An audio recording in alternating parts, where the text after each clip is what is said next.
सुप्रभात। हम महाभारत का 26वां पाठ शांति दूत श्री कृष्ण पढ़ेंगे। पिछले पाठ में आपने पढ़ा था कि पहले तो युधिष्ठिर की तरफ से पांचाल राज के पुरोहित संधि के प्रस्ताव को लेकर हस्तिनापुर गए थे, परंतु जब दुर्योधन नहीं माना तो श्री कृष्ण ने सोचा था कि एक बार मैं स्वयं जाकर संधि का प्रस्ताव रखूंगा ताकि युद्ध टल जाए और सर्वनाश से बच जाएं। तो तब क्या होता है कि श्री कृष्ण चल पड़ते हैं और उसके साथ सात्यकी भी गए। तो बच्चों अभी इस अध्याय में आप पढ़ेंगे शांति की बातचीत करने के उद्देश्य से श्री कृष्ण हस्तिनापुर गए। कौन गए? श्री कृष्ण। उनके साथ सात्यकी भी गए थे। रास्ते में कुश शतल नामक स्थान में वह एक रात विश्राम करने के लिए ठहरे। तो रास्ते में कहाँ पर विश्राम करने के लिए ठहरे? उन्होंने रात कहाँ बिताई? कुश स्थल नामक स्थान पर। हस्तिनापुर में जब यह खबर पहुँची कि श्री कृष्ण पांडवों की ओर से दूत बनकर संधि चर्चा के लिए आ रहे हैं, तो धृतराष्ट्र ने आज्ञा दी कि नगर को खूब सजाया जाए। जब उन्हें यह पता चल गया कि वहाँ से श्री कृष्ण संधि प्रस्ताव लेकर आ रहे हैं, पूर्ववासियों था नगरवासियों ने द्वारकाधीश के स्वागत की। द्वारकाधीश कौन? श्री कृष्ण के स्वागत की धूमधाम से तैयारियां की। दुशासन का भवन दुर्योधन के भवन से अधिक ऊंचा और सुंदर था। तो बच्चों किसका भवन अधिक ऊंचा और सुंदर था और किससे? दुशासन का भवन दुर्योधन के भवन से। इसलिए धृतराष्ट्र ने आज्ञा दी कि उसी भवन में श्री कृष्ण को ठहराने का प्रबंध किया जाए। यानी कहाँ रोकने के लिए बोला गया? दुशासन के भवन में। श्री कृष्ण हस्तिनापुर पहुंच गए। पहले श्री कृष्ण धृतराष्ट्र के भवन में गए। कहाँ पर गए? पहले धृतराष्ट्र के भवन में। फिर धृतराष्ट्र से विदा लेकर वह विदुर के भवन में गए। कुंती वहीं कृष्ण की प्रतीक्षा में बैठी थी। प्रतीक्षा होता है इंतजार। प्रतीक्षा, इंतजार। श्री कृष्ण को देखते ही उन्हें अपने पुत्रों का स्मरण हो आया। स्मरण होता है याद आ जाना। श्री कृष्ण ने उन्हें मीठे वचनों से सांत्वना दी। सांत्वना होता है तसल्ली देना। और उससे विदा लेकर दुर्योधन के भवन में गए। दुर्योधन ने श्री कृष्ण का शानदार स्वागत किया और उचित आदर सत्कार करके भोजन का न्योता दिया। न्योता होता है निमंत्रण देना। श्री कृष्ण ने कहा, राजन, जिस उद्देश्य को लेकर मैं यहाँ आया हूँ वह पूरा हो जाए तब मुझे भोजन का न्योता देना उचित होगा। किस उद्देश्य के लिए आए थे? संधि के उद्देश्य को लेकर आए थे। यह कहकर वे विदुर के यहाँ चले गए और वहाँ भोजन करके विश्राम किया।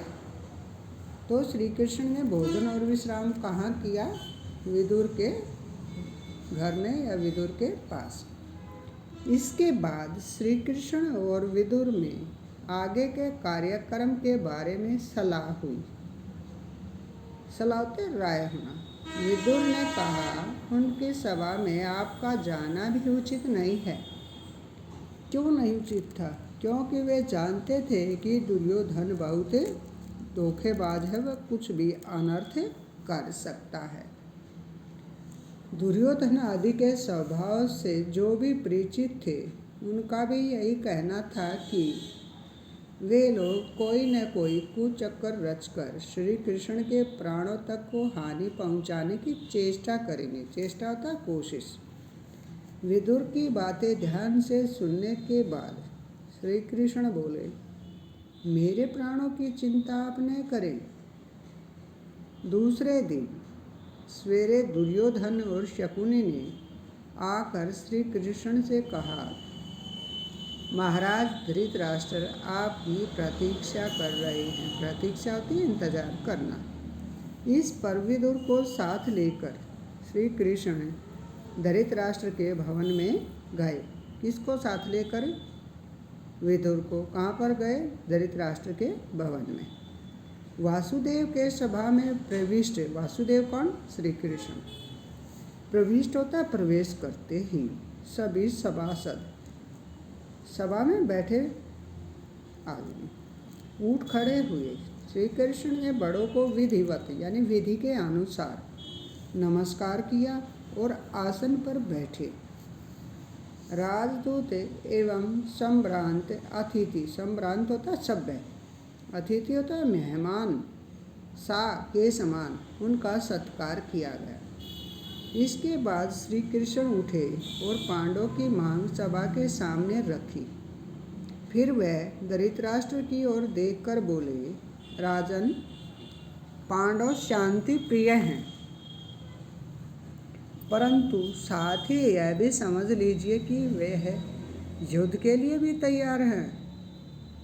पांडव आपको पिता स्वरूप मानते हैं, यानी पिता के समान।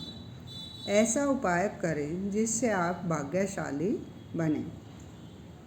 यह सुनकर धृतराष्ट्र ने कहा, सभासदों, मैं भी वही चाहता हूँ जो श्री कृष्ण को प्रिय है, अर्थात मैं भी युद्ध नहीं चाहता हूँ। इस पर श्री कृष्ण दुर्योधन से बोले, मैं इतना ही कहना चाहता हूँ कि पांडवों को आधा राज्य लौटा दो और उनके साथ संधि कर लो। यदि यह बात स्वीकृत हो गई, स्वीकृत होता मंजूर हो जाना, तो स्वयं पांडव तुम्हें युवराज और धृतराष्ट्र को महाराज के रूप में सहर्ष, सहर्ष होता खुशी से स्वीकार कर लेंगे। भीष्म और द्रोण ने भी दुर्योधन को बहुत समझाया, फिर भी दुर्योधन ने अपना हठ नहीं छोड़ा। हठ होता है जिद। वह श्री कृष्ण का प्रस्ताव स्वीकार करने पर राजी न हुआ। धृतराष्ट्र ने दोबारा पुत्र से आग्रह किया कि श्री कृष्ण का प्रस्ताव मान ले, नहीं तो कुल का सर्वनाश हो जाएगा। सर्वनाश होना, सब कुछ नष्ट हो जाना। दुर्योधन ने अपने आप को निर्दोष सिद्ध करने की जो चेष्टा कोशिश, उसे श्री कृष्ण को हंसी आ गई। तभी श्री कृष्ण ने दुर्योधन को उन सब अत्याचारों का विस्तार से स्मरण दिलाया। स्मरण होता है याद दिला देना, जो उसने पांडवों पर किए थे। भीष्म, द्रोण आदि प्रमुख वृद्धों ने श्री कृष्ण के इस वक्तव्य होता है भाषण का समर्थन किया। समर्थन होता है हाँ करना, मिला देना। यह देखकर दुशासन क्रोध होना, अत्यधिक क्रोधित हो जाना, और दुर्योधन से बोला, भाई, मालूम होता है ये लोग आपको कैद करके कई पांडवों के हवाले न कर दें, इसलिए चलिए यहाँ से निकल चलें।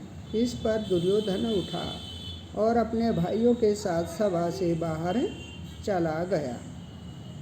इसी बीच धृतराष्ट्र ने विदुर से कहा, तुम जरा गांधारी को सभा में ले आओ। उसकी समझ बहुत स्पष्ट है और वह दूर की सोच सकती है। हो सकता है उसकी बातें दुर्योधन मान ले। यह सुनकर विदुर ने सेवकों को आज्ञा देकर गांधारी को बुला लाने को भेजा। गांधारी भी सभा में आई और धृतराष्ट्र ने दुर्योधन को भी सभा में फिर से बुलाया। दुर्योधन सभा में लौट आया।